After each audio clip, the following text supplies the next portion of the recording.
It's been quite the summer for City already, hasn't it? 3 new signings through the door. The question is, what comes next? Welcome back to the City Ramble. If you are new around here, please make sure to hit the subscribe button. Plenty of Manchester City related content throughout the summer, throughout the Club World Cup, throughout the transfer window, throughout the new season. So you're not going to want to miss it. Of course, as well, we do daily, well, in the regular season anyway, daily Manchester City podcast. So wherever you get your podcast from, make sure to get on the City Ramble. But the question for today's video, the topic for today's video, what comes next for Manchester City this summer? Because we're in this weird season, or this weird off-season, where it's almost split into two. We had the pre-Club World Cup business, which was all about getting fresh faces through the door. Ryan Aït-Nouri, Ryan Cherki, Tijani Reinders, obviously, as well as the coaching staff as well. Kolo Touré, Pep Lijnders, James French, new faces, new bodies, new ideas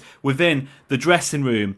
I think in the second half of the summer, or at least possibly the post-Club World Cup period, we'll maybe start to see movement on the outgoings front. And I think one part of the squad that I really want to hone in on at the moment is the centre-back situation. Because we've got, and I'm going to list them just off the top of my head, Ruben Diaz, Abdulkadir Kisanov, Josko Gvardiol, Manuel Akanji, Nathan Ake, John Stones, and Vita Heiss at the moment in the squad, who can and have been playing centre-half. That's 7 options, I think 7 options, unless I've missed anyone.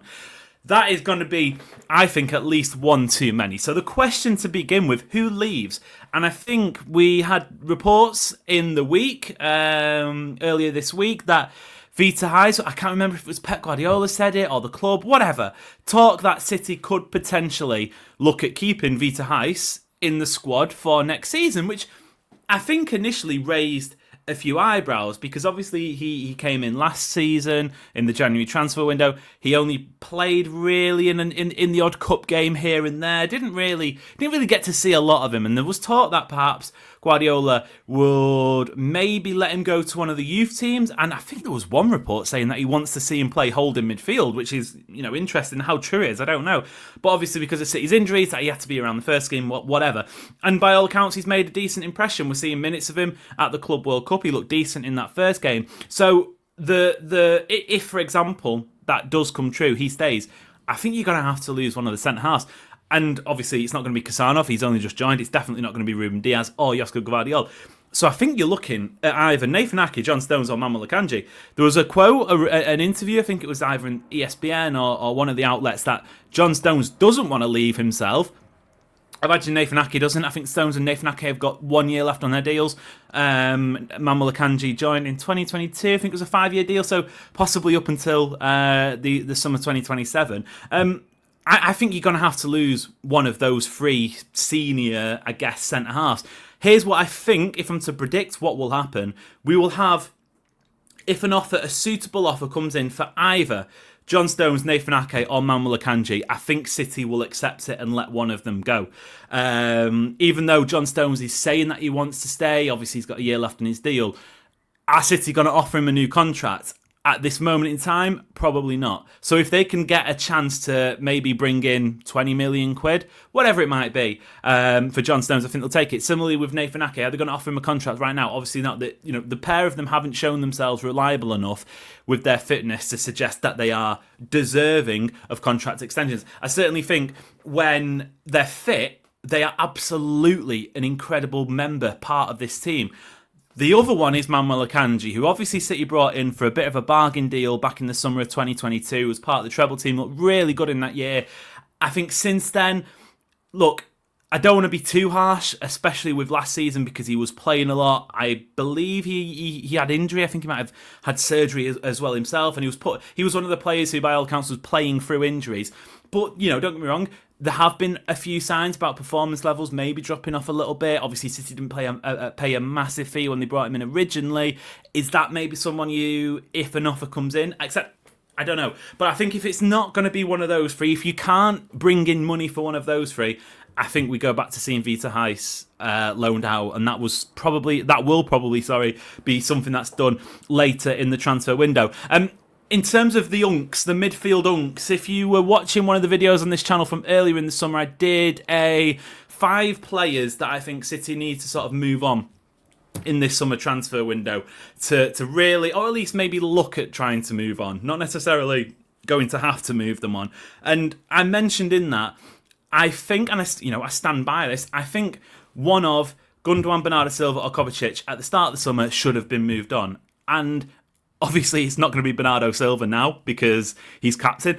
And if you didn't, again, see the video that we put on this channel reacting to that news, I think in isolation, good appointment, great appointment, leader, experience, again, another player with 1 year left on their contract. There's quite a few of them. So I think that's fine. So that kind of leaves us with Kovacic and Gundogan, and there is a lot of talk picking up at the moment about Turkey with Gundogan. So I would still expect one of them to leave. Well, now one of two. Kovacic is not with the squad at the Club World Cup because he went under the knife. He had surgery on, I can't remember, I think it was possibly hamstring. No, can't remember what his injury was. But basically he's recovering from surgery.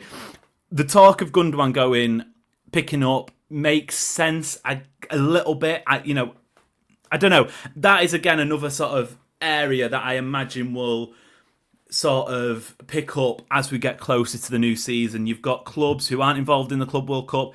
They'll be coming back to pre-season shortly. They'll be putting their transfer plans in place. So I think a centre-back and possibly one of the central midfielders are the big names that we see that could potentially be going out. Well, I would expect to go out.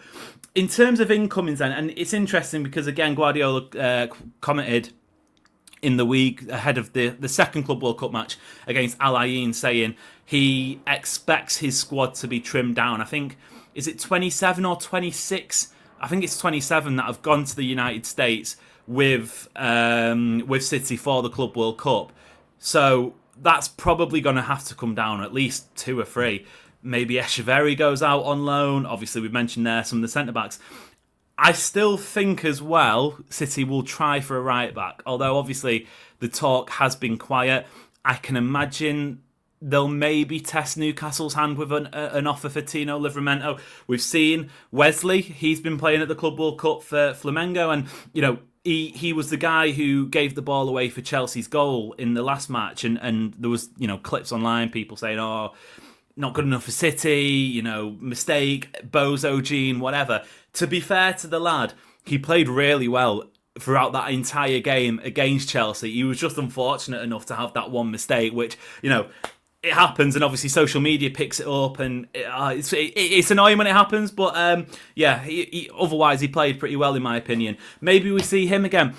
The other aspect of this, and you can see why it's almost like, where do we go from here? Because there's so many different strands and so many different branches going off, is the homegrown quota, which is always, a bit of an issue when you're talking about City's potential summer deals. And maybe Tino Livramento helps with that, if, hypothetically speaking, if Akanji goes out and Tino Livramento comes in, yes, you're not losing a player from the squad, but you're rebalancing that right-hand side, and you're also adding an English player, a homegrown player into that. So I don't know. I would be surprised, I think, if City get a non-English right-back through the door, unless Akanji goes and maybe Gundogan goes as well. Just because in terms of those homegrown quotas, the homegrown numbers, I just don't think it adds up otherwise. I'll have to sort of sit down and properly investigate and see where we're at. I think El Nobbins did a good video recently, so that's definitely worth a watch. In terms of homegrown quota. Otherwise, any other incomings, I think it will be one of those that we'll have to see where the land lies at the end of the summer. I'm going to throw out a wild prediction, a wild shout. Do we see Morgan Gibbs-White? Is that a name that resurfaces? Because he was obviously looking like he was a dead cert to come and join City. If, Gundogan goes, I don't know where the land lies with Kovacic as such. Maybe he can get back fit and he has an offer coming for him. Then City maybe need another central midfielder and they can justify spending however much Forest want on Morgan Gibbs-White. Again, the percentage chance of that happening right now, I think, is 5%, maybe even less. But just in terms of, I'm trying to think where this might go. I know there's been talk about a winger.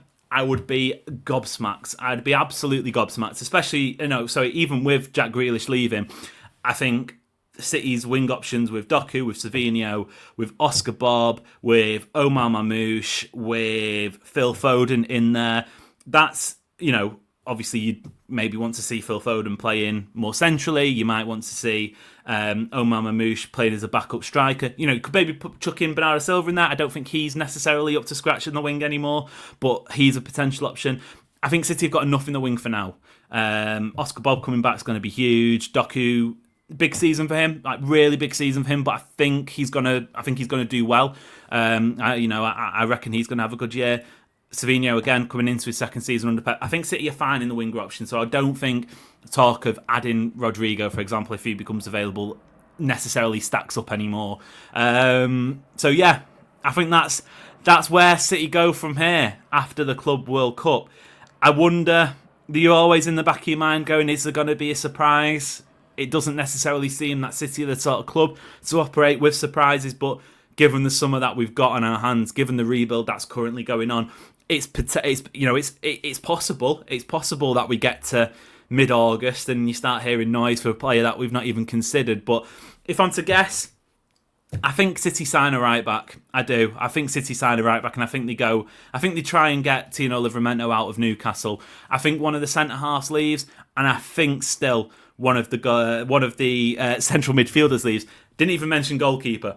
I think that again is one that, let's see where we are after this Club World Cup, because I would not be surprised if maybe not start the season, but if we end the summer transfer window with one of Ortega or Ederson having left. Which one? I don't know. So there's still plenty of strands, there's still plenty of loose ends, there's still plenty of talking points for City throughout this summer transfer window. We'll be across all of it. As usual. You can get us on social media as well at the City Ramble or City Ramble on Instagram.